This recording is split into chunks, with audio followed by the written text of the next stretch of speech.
По мое време имаше един магазин в центъра, където можеш да си купиш мъж. Имаше 5 етажа, но можеш да посетиш един етаж само веднъж.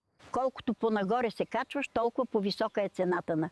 Обаче, качиш ли се нагоре на етаж, не можеш да се върнеш обратно. Реших, че ще влезна, за да си намеря сродната душа. Качвам се на първия етаж и гледам на вратата, пише: тук има мъжи, които имат работа.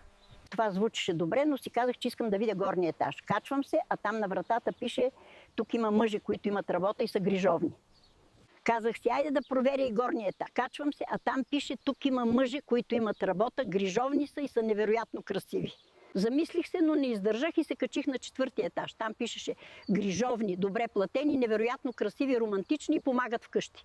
Това беше всичко, което търся в един мъж, а и честно казано, доста скъпичко щеше да ми излезе.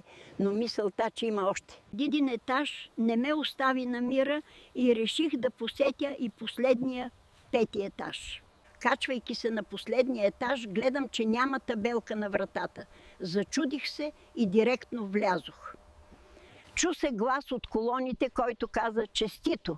Вие сте жена под номер 800 095.